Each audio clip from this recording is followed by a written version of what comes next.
श्रीगुरुभ्यो नमः। हरिः ओम्। भद्रं कर्णेभिः शृणुयाम देवाः भद्रं पश्येमाक्षभिर्यजत्राः स्थिरैरङ्गैस्तुष्ट्वाकुंसस्तनूभिः यशेम देवहितैयदायुः स्वस्ति न इन्द्रो वृद्धश्रवाः स्वस्ति नः पूषा विश्ववेदाः स्वस्ति नस्तार्क्ष्यो अरिष्टनेमिः स्वस्ति नो बृहस्पतिर्दधातु। ॐ शान्ति शान्ति शान्तिः। ॐ नमस्ते गणपतये त्वमेव प्रत्यक्षं तत्त्वमसि त्वमेव केवलं कर्तासि त्वमेव केवलं धर्तासि त्वमेव केवलं भर्तासि त्वमेव सर्वं फलमिदं ब्रह्मासि त्वं साक्षादात्मासि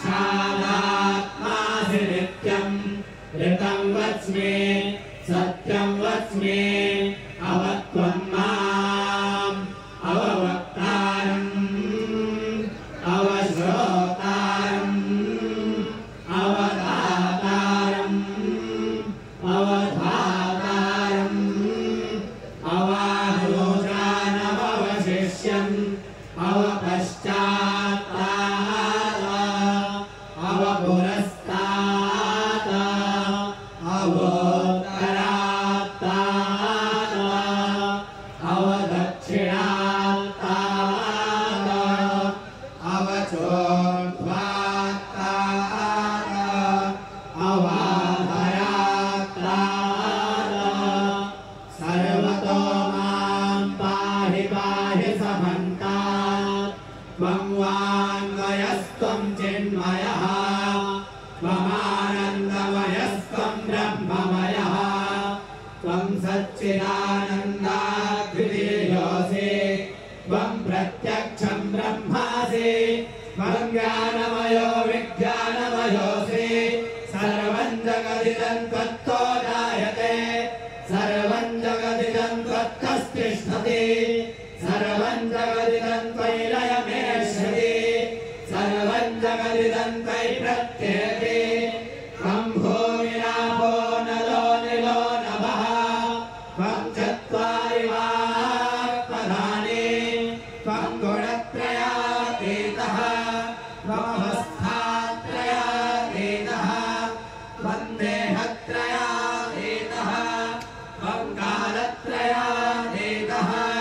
त्वं मूलाधारस्थितोऽसि नित्यं त्वं शक्तित्रयात्मकः त्वायोगिनो ध्यायन्ति नित्यं त्वं ब्रह्मा त्वं विष्णुस्त्वं रुद्रस्त्वमिन्द्रस्त्वमग्निस्त्वं वायुस्त्वं सूर्यस्त्वं चन्द्रमास्त्वं ब्रह्मभूर्भुवस्वरो पूर्वमुच्चार्य वर्णादीं सदनन्तरम् अनुस्वारः परतरः अर्धेन्दुरसितं तारेण ऋद्धम् एतत्तवमनुस्वरूपम् गकारः पूर्वरूपम् अकारो मध्यमरूपम् अनुस्वारश्चान्तरूपम् बिन्दुरुत्तररूपम् नादः सन्धानम् संहिता सन्धिः सैषा गणेशविद्या गणकऋषिः नृत्यगायत्री छन्दः श्रीमहागणपतिर्देवता ॐ गणपतये नमः। एकदन्ताय विद्महे वक्रतुण्डाय धीमहि तन्नो दन्तिः प्रचोदयात्। एकदन्तं चतुर्हस्तं पाशमङ्कुशधारिणं कृतं च वरदं हस्तैर्बिभ्राणं मूषकध्वजं नमतं लम्बोदरं शूर्पकर्णकं रक्तवाससं रक्तगन्धानुयुक्ताङ्गं रक्तपुष्पैः सुपूजितं भक्तानुकम्पिनं देवं जगत्कारणमच्युतम् आविर्भूतं च सृष्ट्यादो प्रकृते पुरुषान्तरम् एवं ध्यायति यो नित्यं स योगी योगिनामरः। नमो गणपतये नमस्ते अस्तु लंबोदराय एकदन्ताय विघ्नविनाशिने शिवसुत